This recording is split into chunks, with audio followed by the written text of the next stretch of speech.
Hello and welcome to the show. Ardelia Lee, a 1-3 self-projected projector, the creator of the famous Projector podcast, That Projector Guide, and the group on Facebook with That Projector Live.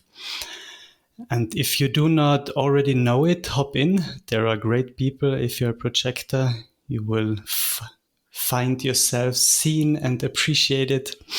And she also has a beautiful website with a lot of free stuff there. So if you are looking for the secret teachings of the variables, I would really recommend that. It was my start and dip into that material. So anything else I have forgotten, Ardelia, welcome. No, thank you so much. You did a fantastic job. Thank you. You're very welcome. Then let's start with the first question. What do you love about your work? Oh, that is such a good question. I think what I love the most is that I am helping people change their lives. And it's not that I am actually like telling them what to do. I'm living my life and I'm sharing that generally through my podcast. And then people, just by listening to my stories, are like, wow, I feel so seen.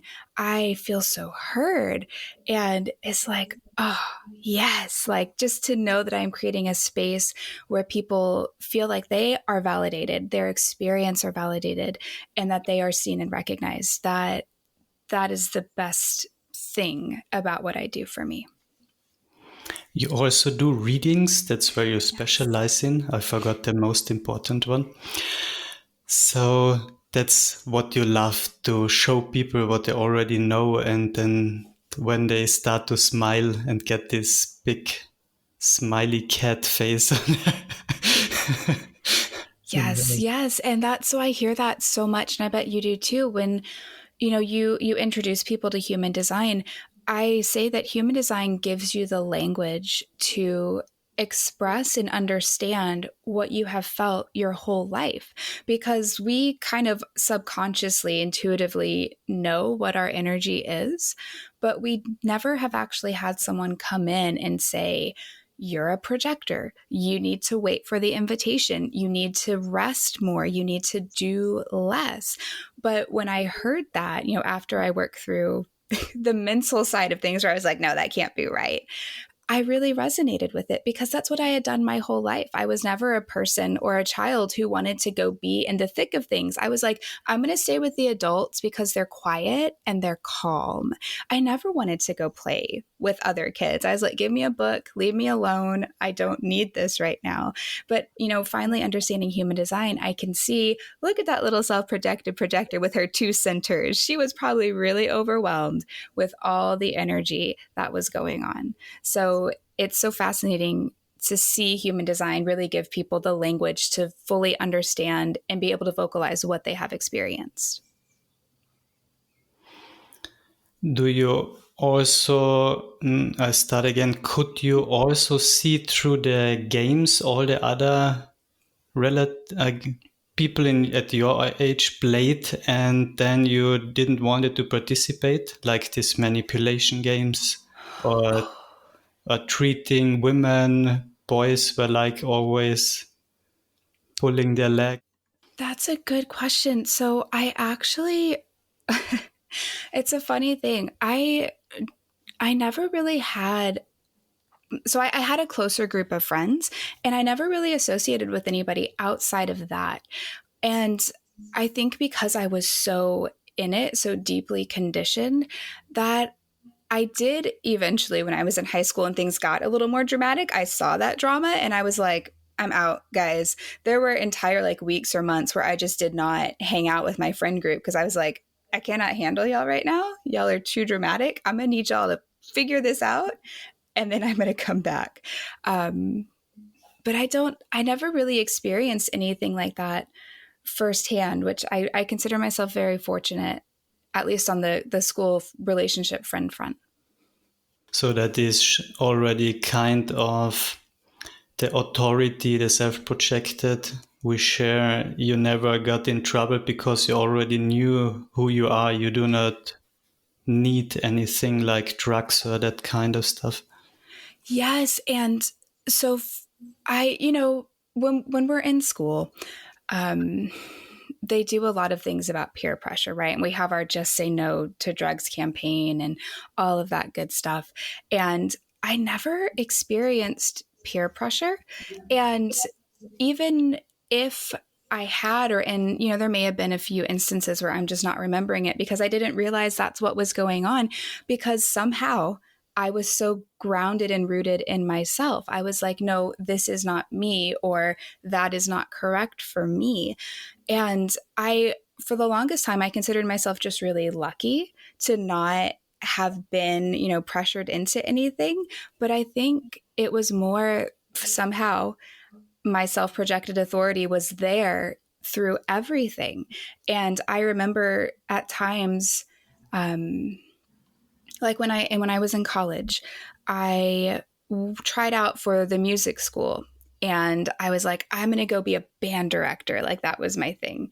And I didn't get in. And instead of feeling sad, I think this was really like my first real brush with my authority. I felt okay.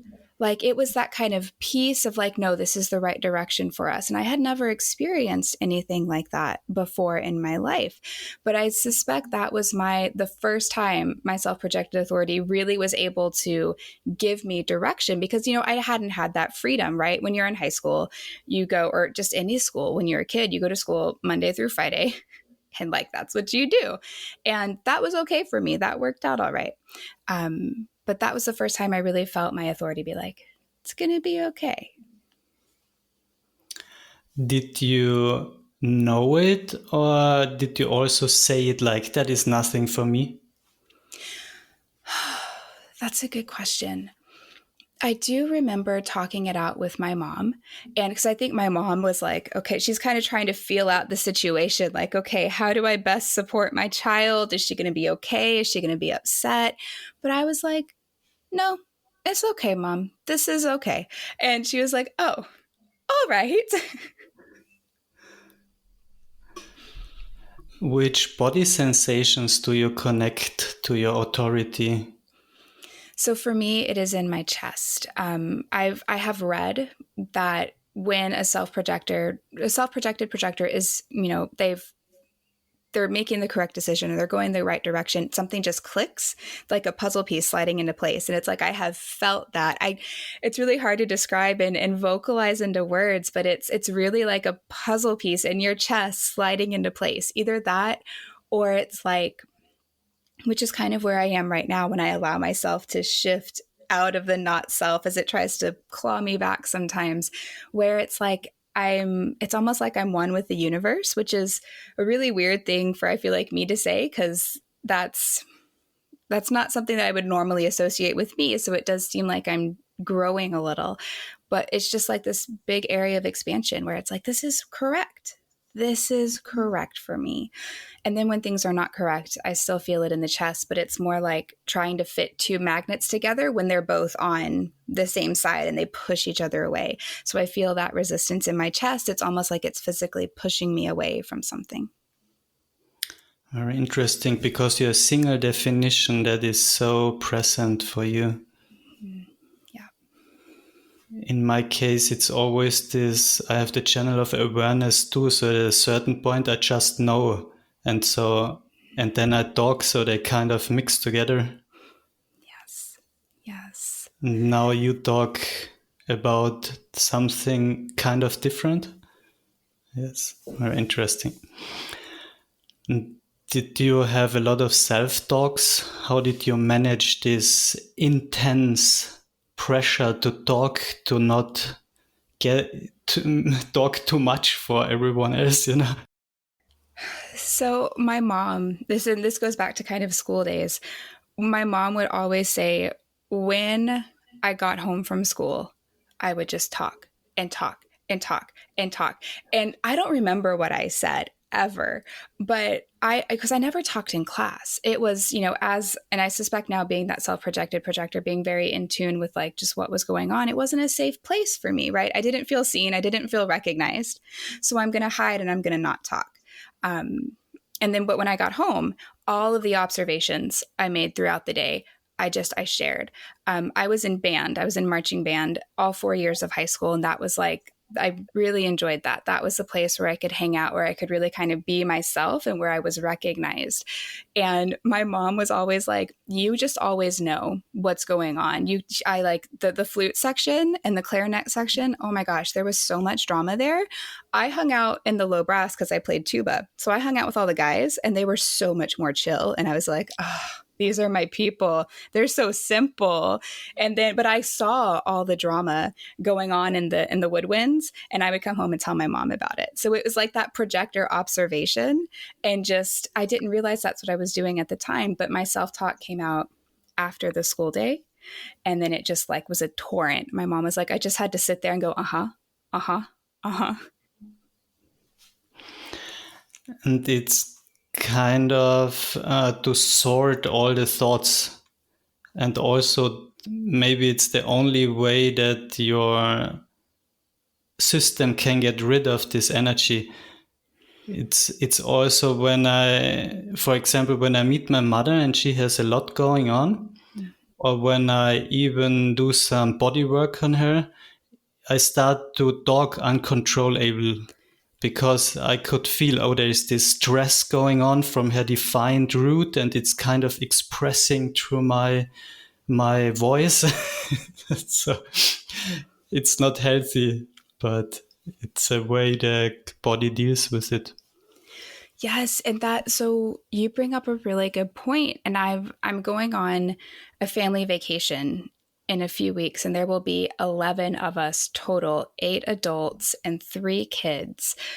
And I have noticed that when I am around a large group of people, I tend to just say things. And I was like, after I say it, I was like, why the heck did I say that? I didn't need to say that. What is going on? So for me, this is going to be a really interesting experiment. I'm going to do my best to be present and to not just blob all the time. Because when I am present, when I am quiet, I'm able to be more at peace. So it's going to be very, very interesting. I feel like I'm almost girding my loins for battle. It's like, let's do this as our true self and just observe as best we can. So it's going to be an experiment. Looking forward to it. Maybe we talk another time. That would be interesting to skip back and tie that in. What were the biggest aha moments as you studied your authority? Oh, the fact that I needed to talk to process, and that I had a very strong sense of self, because I carry my definition unconsciously. I cannot define myself. So I was really confused when they were like, you have a strong sense of self. And I was like, no, I don't. I don't, what?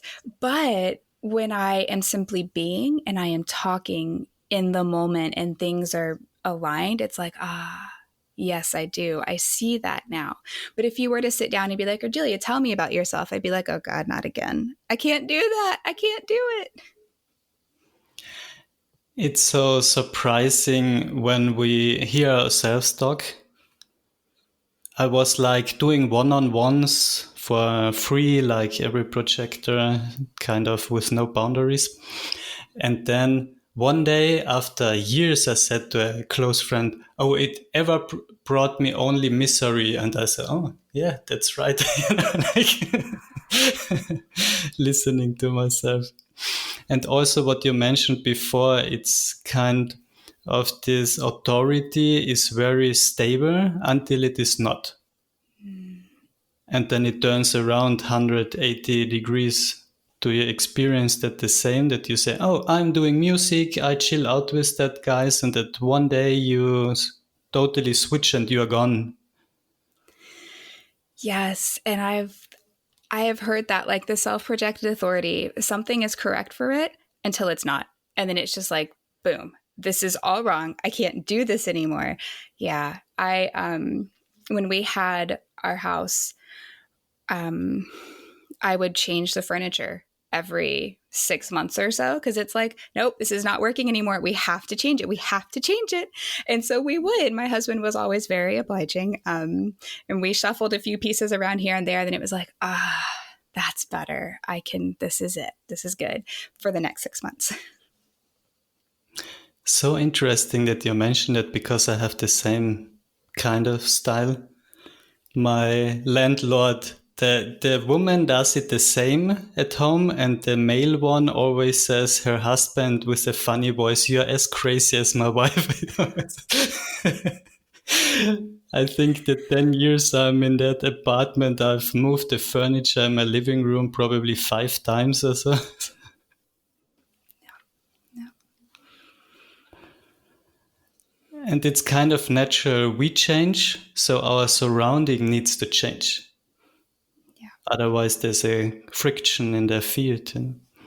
Yes. And where just to share where my situation is right now. So my husband and I were living in Michigan, and we had a house there, and then we needed to move for his job. So we sold our house, and we moved in with my mom because she's living around the same area. So I'm basically in my childhood home, and we put all of our furniture into storage. So our plates, our kitchen stuff, it's all in storage.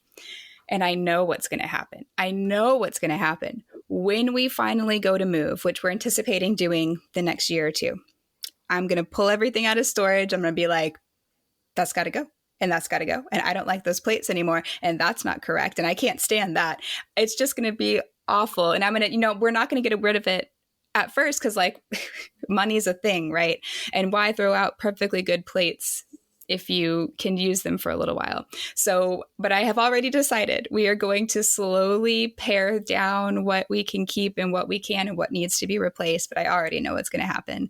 And I suspect it's because I have changed. I'm not the same person I was. And so that's got to be reflected in our stuff. Guys, it never gets boring with self-projected projectors. How do you know it is your authority that speaks and not your mind? Probably one of the most asked questions. That is a great question.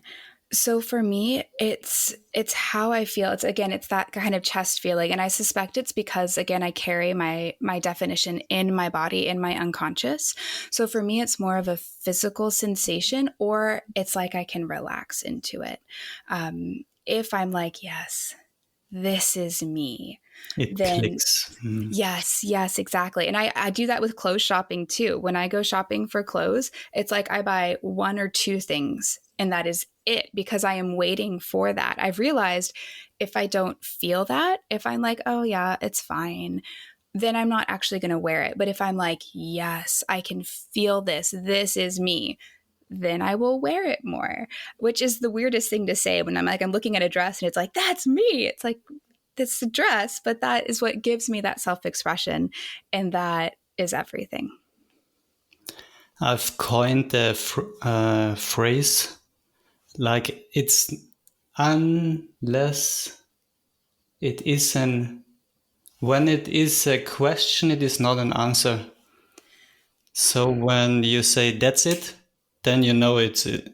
But if you ask, is it this? Then it's probably not. So it's easy to make decisions. Yes. But Yes. I wasn't realizing this is a G-center style too.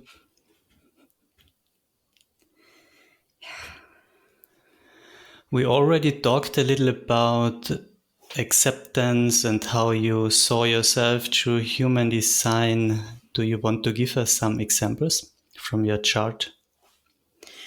Yeah. So, the things that I feel most strongly about so far in my human design are my self-projected authority, my channels, and my 1-3 profile. When I found out I was the investigator martyr profile, everything made so much sense, because I have to It's really that martyr line. The investigator line, I've always loved learning. I've always wanted to know things, but then I do have an undefined head. But I never really felt that kind of mental pressure to know, interestingly enough. It was just, I really enjoyed knowing.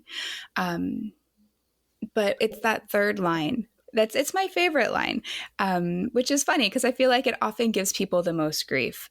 But it's that I have to make mistakes. I have to get in there. I have to experience life. And it's like, yes, that's what I want, which now it makes so much sense to me why I loved reading as a kid. Because, my family, we didn't really do anything, go anywhere on the weekends because we were all, which is probably a good, being a projector child, going to school Monday through Friday, it's a lot. So we rested a lot on the weekends, but I read. And as I read those books, I think now it was my martyr line, just kind of gathering all these different experiences and just kind of processing it and holding onto it. And then when I learned about human design, my martyr line was like, okay, let's put it into action. Let's see the rubber meet the road. And I think that's one of the things that I love so much about the human design system, because it was so clear. It gave me so much more direction that I could either take it and run with it or not. Just how my energy worked with it and how I saw fit. So, does that answer your question? So we were with the motivation and the variables. And I think I've finished, and then you started and it ended. Yeah, so my motivation is guilt. And it made so much sense to me when I read it, because it's kind of like if you want something done, you have to do it yourself, or like you have to make these changes, right? And to help people make changes. And I was like, I'm such a fixer. Like, yes. And even at the beginning, I was like, I love having an impact on people's lives and helping them change things. And like, there we go. That's my guilt motivation. So the variables I'm still really exploring and learning about, but that one is one that I resonate with a lot. It's everything but my view that I kind of struggle with a little. Did you also encounter the transference a lot that you said? So guilt is a hope, I think.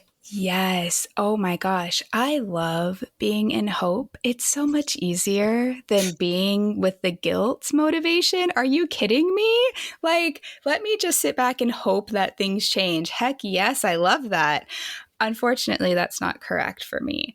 But yeah, no. And I've talked with someone whose motivation is hope, and she has the same issue. She's like, I just want to go in and fix things, and I'm like, I just want to hope. So it's really funny how oftentimes it seems like we identify more with our transference than we do our actual motivation, or it seems easier to be in transference than it does to really knuckle down and get with our true motivation. I have need and my brother has fear, and I'm kind of envious because the whole world is in fear right now. You could sell anything and everything is right for you when you are in fear motivation. Everyone tries to pre-do things and bunker things and get the money into material stuff. So it's very interesting. So I see that human design, the greatest gift is truly acceptance through seeing oneself. Do you have anything else you want to add where you saw yourself? Maybe It channels you? Yeah, so really, the more I learned about my design, the more I was like, that's actually me. And it pushed me to grow as a person because, again, it was able to give me that language to understand what I am supposed to do here, how my energy works, what energy I actually have. So it's like I had these gifts, or like with my 2 channels, I had these gifts, but I didn't know what they were. I didn't know how to use them. I was not consciously aware of them. And I think when we bring that conscious awareness, we're able to fully accept ourselves because we are able to see ourselves. And it's like, oh, yeah. So I have the channel of the Alpha and the channel of the Prodigal. And that has been so interesting just to see and to feel and to experience. Interestingly enough, I resonate and understand my channel of the Prodigal a little more than I do the Alpha. And the Prodigal channel, that's the one that I have all in red. So that is where my definition is. It's in that Prodigal channel. My Alpha is split between black and red. So in my Prodigal channel, is that the one that you have too? Yes. Okay. So I love that channel. I love it so much because I think it pairs really well, especially with my third line in my profile, because it's all about experiencing. That Prodigal channel is about, it's that collective sensing circuit, which is, it's really the energy to pull back and reflect on an experience, be it yours or somebody else's, because we also have the capacity to listen and to hear other people's secrets. So as I have been going through this human design journey, I've had a few instances where I have really felt that channel of the Prodigal come to the foreground. And I was like, okay, I was able to kind of pull back from my experience while also being in the experience. It was so weird. It was like I was me in both places, me watching me and me going through the experience. And I was like, yeah, this sucks right now, but I'm going to have something to share. I am going to learn a lesson here. I don't know what that lesson is yet. I don't have that clarity because I haven't completed this experience. But after I have, and I've pulled back, I'm going to have a story to tell. I'm going to have some wisdom to share. And that's what that channel is all about. So really understanding my channels has helped me accept my energy and not fight it. Because I feel like previous Ardelia would have been like, no, we need to understand this now. Whereas now I'm like, it's okay if I don't understand things right away. We've got to complete that experience and pull back to reflect before we can really share what we know. That's also what you express in your podcast, the 1333, right? Yes. Yeah. It's like this sneaky way of just sitting there and listening till they tell you all the secrets.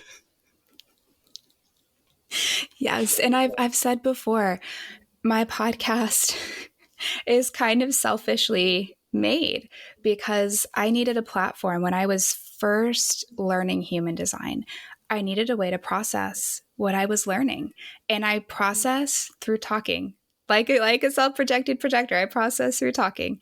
And so my podcast really, first of all, it was a platform for me to process what I was learning, to share what I was going through.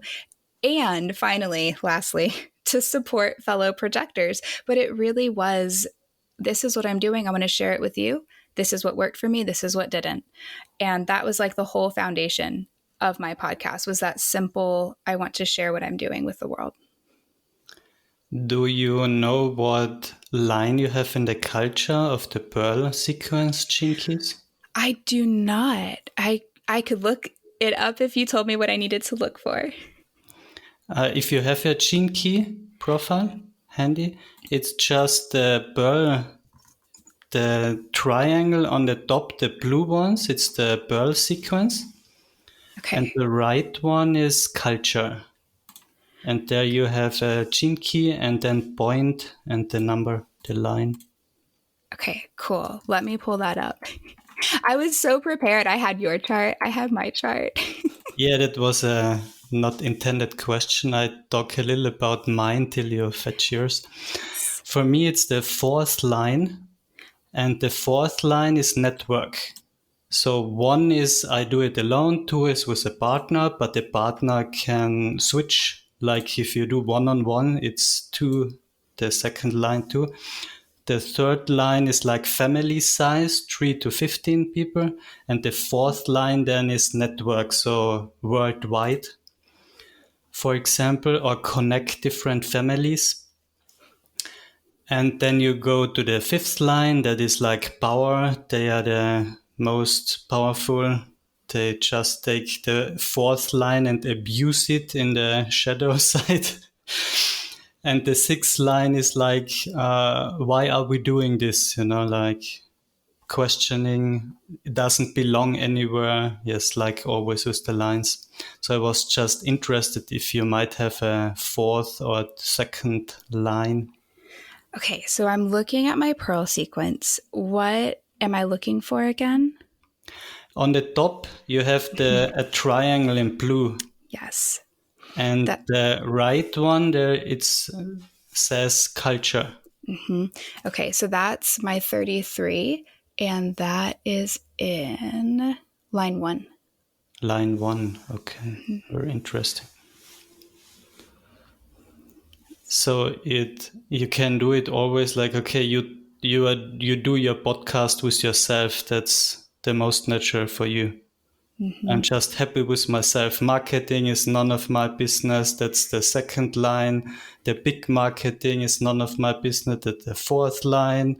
The playing around is nothing of mine. That would be the third line. I'm just me and creating stuff, and you can do everything else with it. Yes, I resonate so much with that. I feel like you just described me and my approach to life. Like, I'm just going to be me over here. Y'all go do your thing. Very interesting. I contemplated that yesterday, and for me, it's like the fourth line is my podcast to start networking, to meet people like you, and then maybe we have a collaboration at some point where you create something and I do create it, and or you put a video into my trainings, such stuff. And I wasn't even aware of it, that I was doing that. But interesting that first lines, that you interview so many people, but that's then the channel of the prodigal. So it's kind of, and 33, I need to look it up. I have it too. What is it say? No, 13 is empathy. But in the gene keys, I don't know if the 33 shows up. What does it say in the profile? The 3 words, if you have it still open. For the 33? Yes, the first is the city, then it's the... Mm-hmm. So the first is mindfulness. And let me turn on...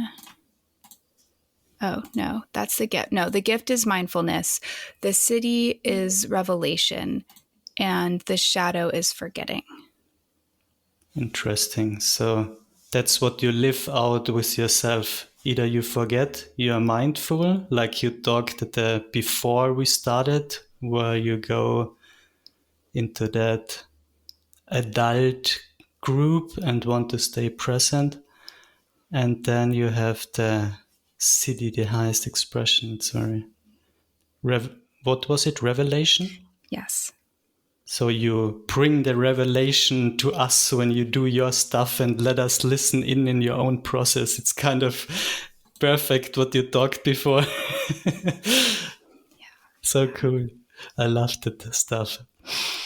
Which challenges did you face while implementing the things you found out in human design, like you talked before with the motivation or with the self-talk?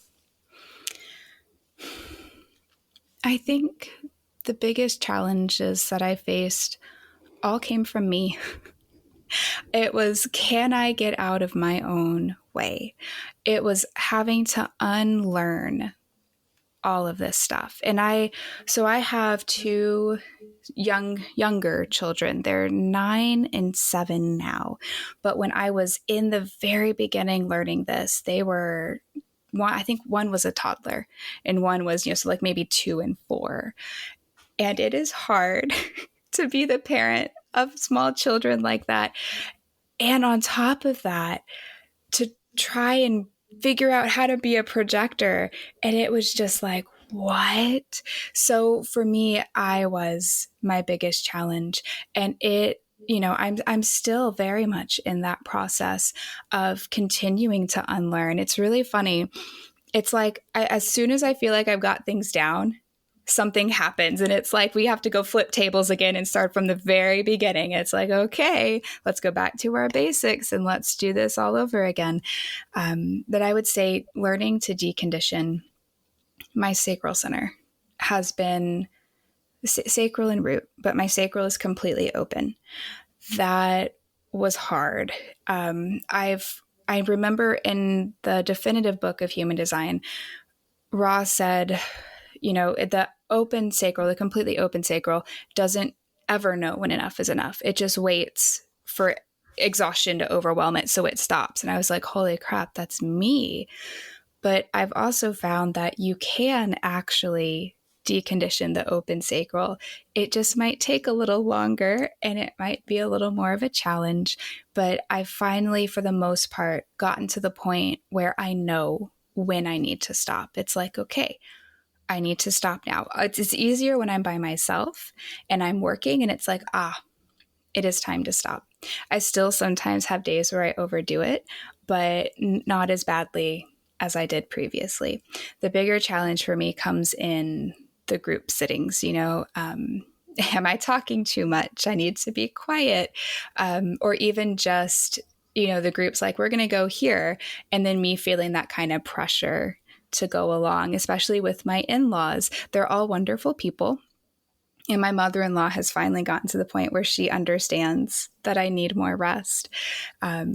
And so, but there's still kind of that expectation, right? That kind of pressure to go and be with the group and to show up and all that good stuff. So it's going to be interesting for me as I watch these dynamics coming up. Do you have any early warning signs in your body you observed? That is a great question. Typically, when I am aware, so when I am, sitting and working by myself, it tends to just be that I'm tired. It's like, I'm a little tired. Or like my brain just gets a little foggy because I don't have mental definition. And it's like I can think and then I can't think anymore. And it's like, okay, I need to be done. Or it really is, I call it the sacral whoosh, where all of my energy just goes whoosh. And that's it. It's like, and I'm done. And so that's when I'm paying attention. That is what I look for. When I'm not paying attention, like when I'm cleaning the house, it's when I sit down and it's like, oh, I'm tired.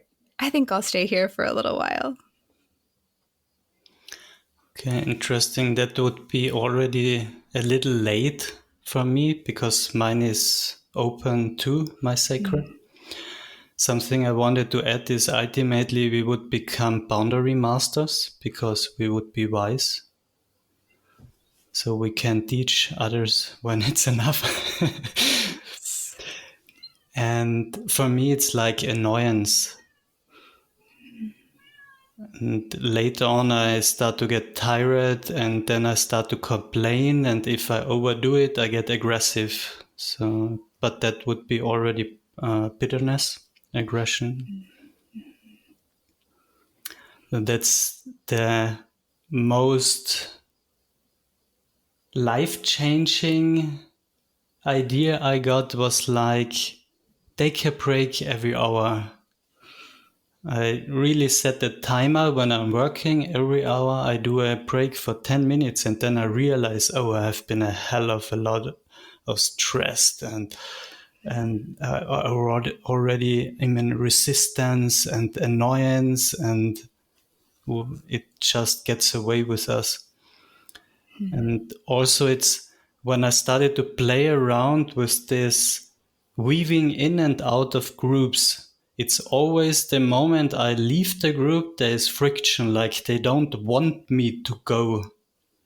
It's like the sacral wants this, even when we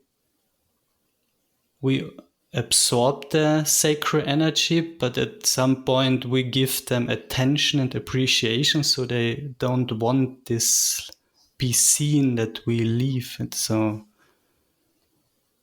interesting.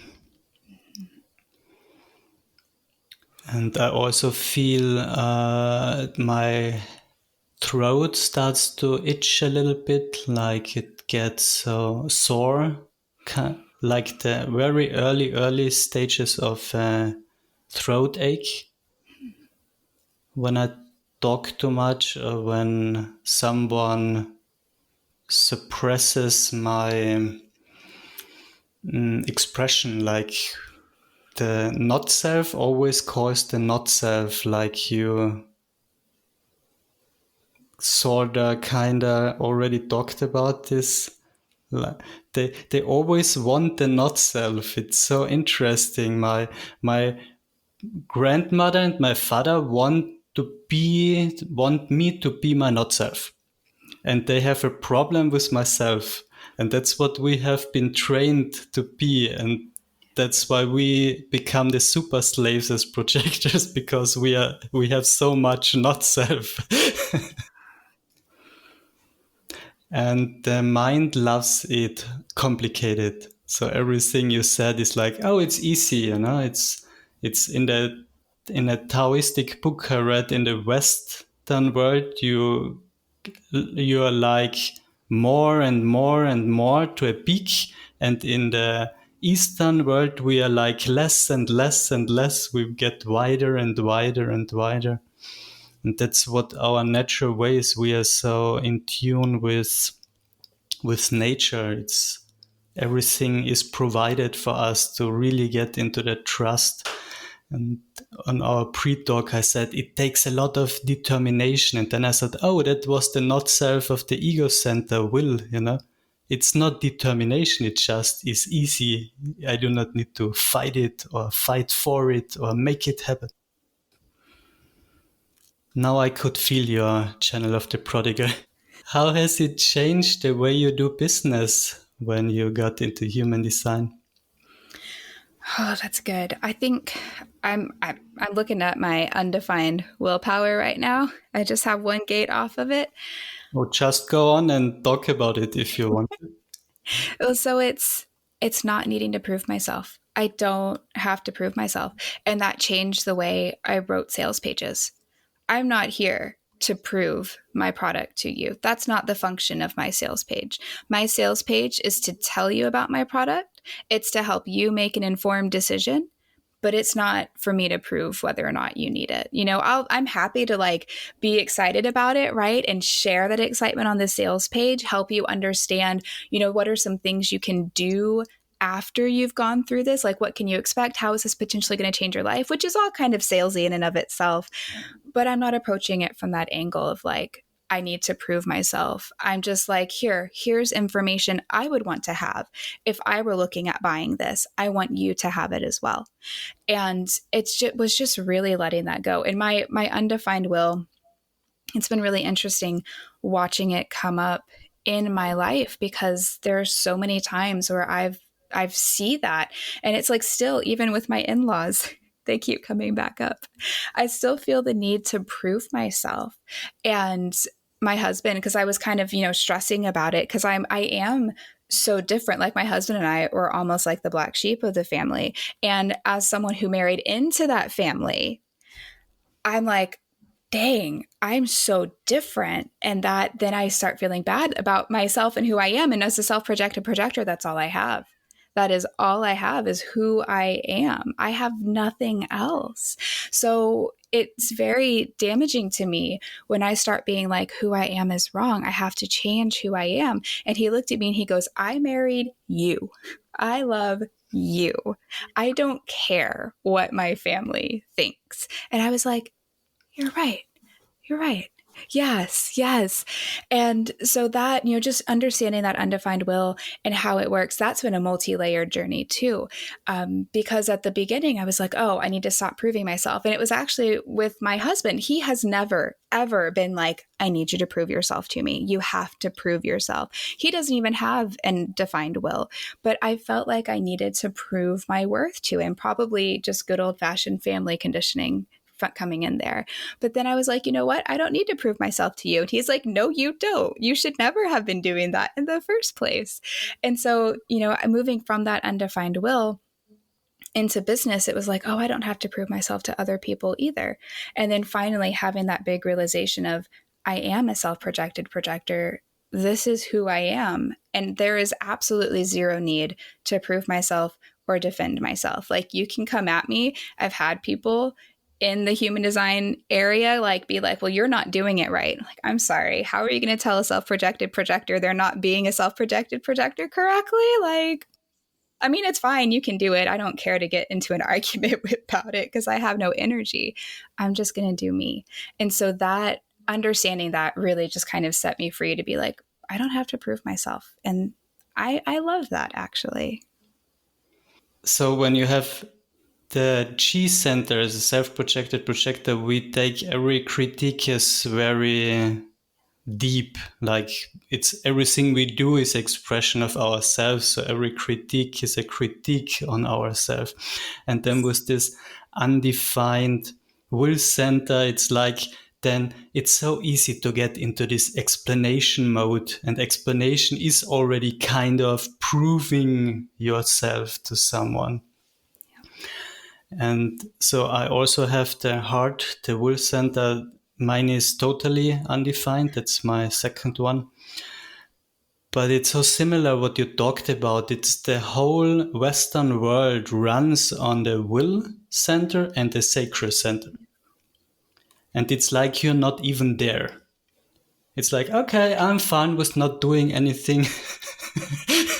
And it's already like you have a war flag against them.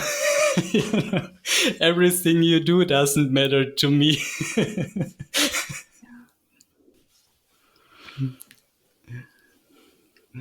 And I had to smile because that's the third time someone said, oh, I was the black sheep of my family.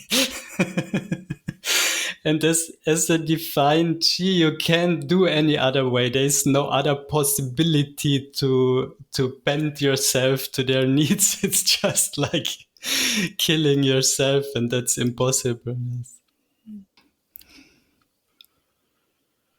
What results have shown in your life and business after you have implemented it? I think it really, that's a good question. I'm thinking. Take your time. There really just was a sense of flow. And so the way that I do things in my business is I like creating. And I like creating courses. I like creating the podcast. And that's kind of what I've been doing recently. And I go along and I go along and I go along and I create and create and create. And then I stop because I don't have the energy, or things have shifted and it's not the right time. But knowing what I know now about my energy, I can be in that kind of that in between space and just be okay with it. Like, I was there for 2 weeks. It's like I'm just now coming out of that directionless space where it's like I don't really have the energy to create. I don't necessarily want to create. I am here. I am present. I'm just existing. And because I was in that space and I wasn't trying to fill it with busy work like I would have earlier, I was able to, really allow a new direction to come to me. It's not like I thought my way there. I was just like poking through my like old business task. It's like, well, is there something here that I want to do? You're like just kind of seeing, does this feel right for my energy? Does that feel right for my energy? But not anticipating or expecting myself to do anything. And then I found a new direction, and it's like, oh, that's exciting. That feels good. And so I'm moving in that direction now, but it's so interesting noticing those stops and starts and understanding that I'm not going to work continuously. I'm not going to create continuously. And that's okay. And there's nothing wrong with those downtimes. Those downtimes are good for rest. They're good for just being present. Because had I not given myself that downtime in that space, I would have filled it with all this busy work. And I probably would not be moving in the direction that I am now. Like you said on the pre-talk, inconsistently at best. And we kind of have to hit home when we put something out because it's so enhanced through the projector feed. If I recently met a generator, which I'm going to interview this week as well, and she's so fascinating, so fast, and I have never studied generators, but at the same time I'm thinking like, okay, for me, one would have been enough. And she just does 5, but very useful, very in tune. I never made a generator that is in tune with herself and enjoying the work she does. But it's so interesting how much speed they can generate. And it looks like the outside, oh, they get a hell of a lot of done. And then, I mean, I'm a 5-1, so I'm kind of seeing the effective way. And then, so like, okay, interesting, like this difference, and it's right for her and right for me. And then there is this little nudge of the not self, of the will center, like, oh, but you could do more too, like her. It's so in the energy field of the society. Yes. And what was also interesting, you talked about you do not have to prove anything, and that was something that left me wondering. There is so little trainings you sell in the group. It's just like, now I understand, you are with the first line of culture. You do not need kind of the group. The group is directed through other people that enjoy it. And it's like you don't need to prove. And when I aligned, that was the question I wanted to ask earlier. Were you surprised that your podcast grew so fast and so huge? I was, and I still am. I've been recording my podcast for about 5 years now, and this year we should hit 500,000 downloads, which I'm just like, what? Because I'm me, right? I'm my self projected self. I'm like, but I'm me. I don't feel like I'm doing anything spectacular. I'm just me living my life and sharing it. So I was really surprised when things started taking off. But I I wonder about how the universe has things play out, because I like to award myself points for sheer dumb luck. Because when I first started my podcast, there weren't any human design podcast at all. Because I searched Apple Podcasts for human design podcast. I think I found one. And I was like, okay, I'm just going to do this. This sounds fun. It's going to give me that self-expression. And so I was able to get in before everybody else, because it's like everybody has a podcast now, which I love. Me being my collective self, it's like, yes, get those experiences out there. Let's share, let's connect, let's learn from each other. But I was able to do that in the beginning. And so things have just really worked in my favor in that my podcast is so established now. And then I did have kind of a copywriting background, so I could get into that technical SEO stuff so that when people search for projectors, my podcast comes up. So it is like my sheer dumb luck plus my slight technical training plus I just managed to do it at the right time. It was very serendipitous. Like the G authority works. It's so Yes. fitting. How do you use it during the day or when you need to answer a question? Your authority. That's a good question. So what came to mind was eating lunch, which sounds really funny, but I use my authority when I eat lunch. I can tell what is correct for me and what isn't, and like I'll do that at restaurants too. And if I don't choose what I feel like I connect with, I regret it. Because sometimes I won't. Sometimes I'll be reading the menu and it's like, ooh, that sounds good, but I don't pick it. And it's like, ah, I should have picked it. So I do that. And then like, I love playing video games. I'm a huge video game player. And that's one of the ways that I just kind of rest and chill and have fun occasionally, during my day. And I use my authority to help me figure out which video game I'm playing, which it's so trivial, but that's how I feel it. It's like, oh yeah, let's go do that one.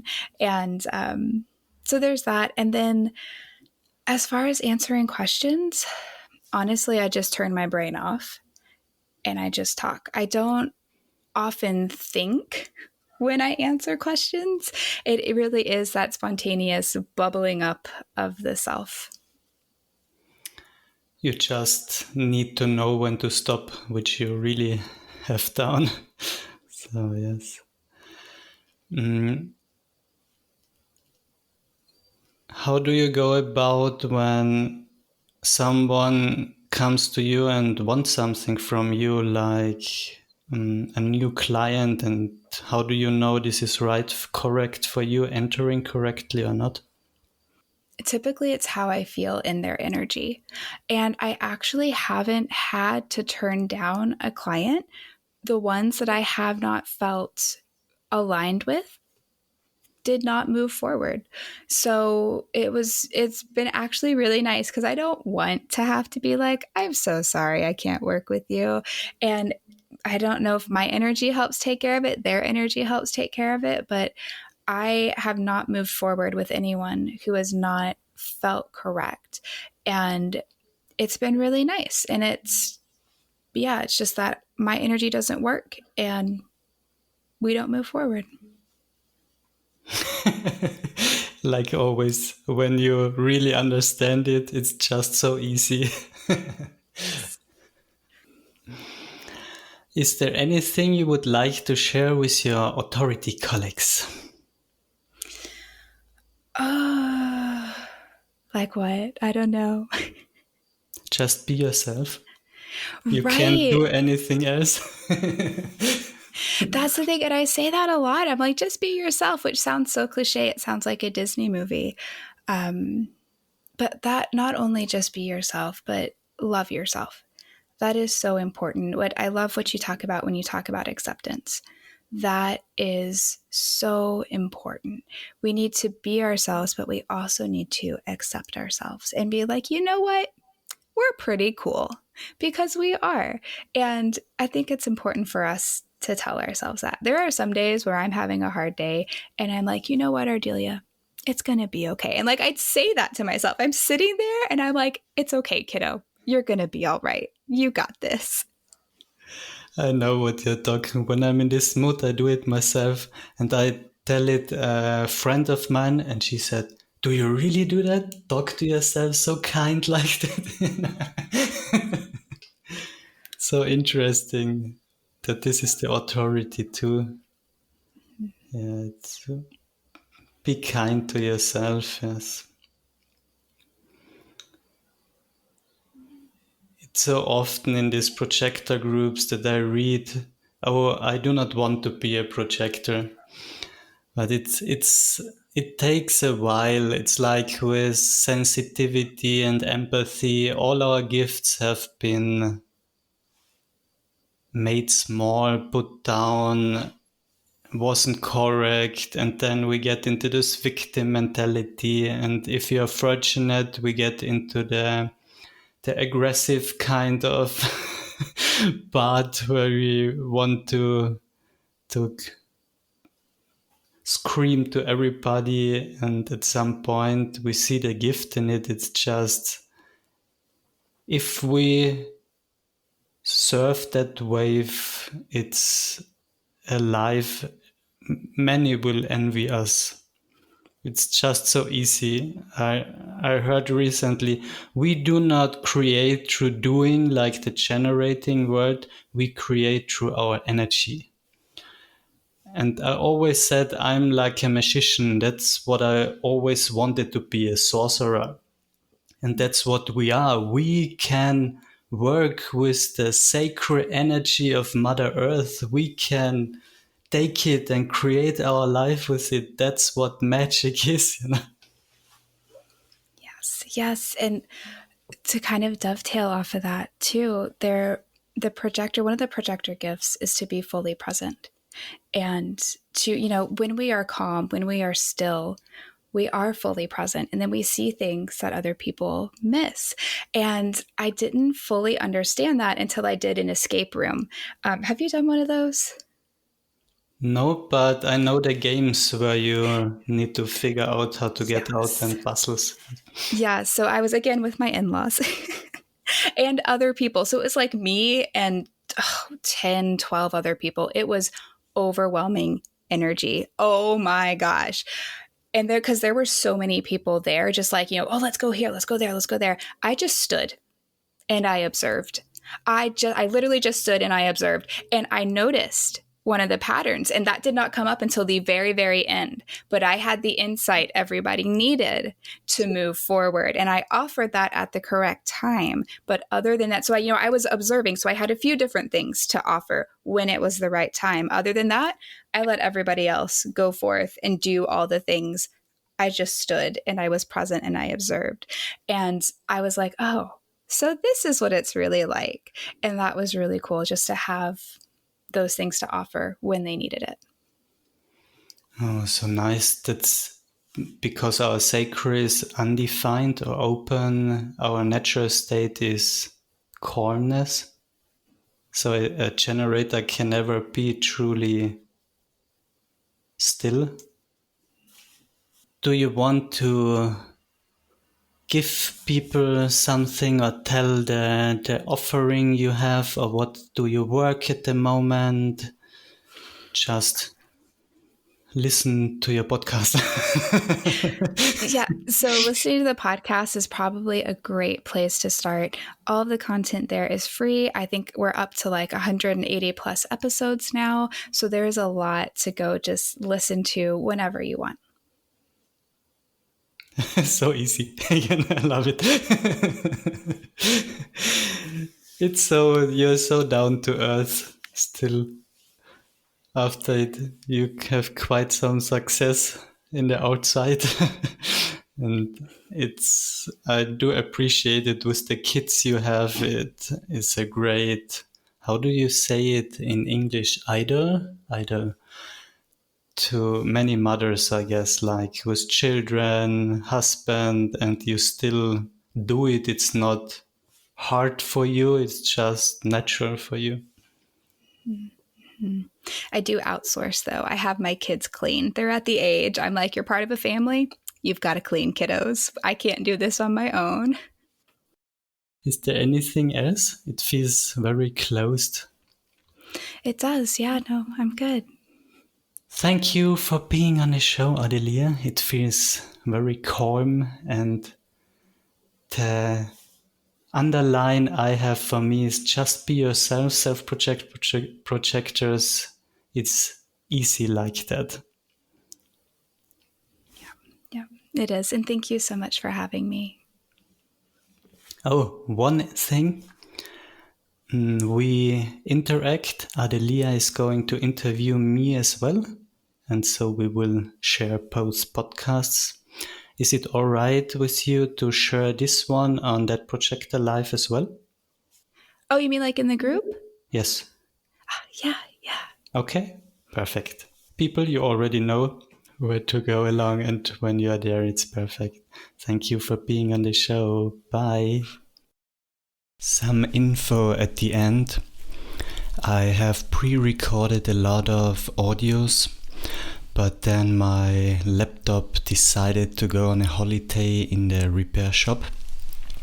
I only have the written texts available. You can find them on my website.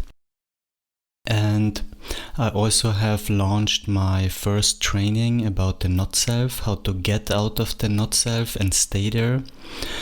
Practical, easy tips for every open center, and also an explanation about the motivation and how it is helpful to say no easily.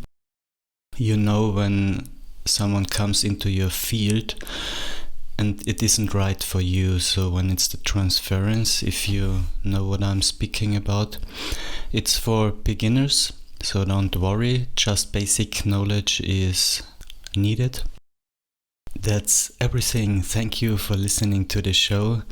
It was very nice having Ardelia Lee here. Take care. Bye.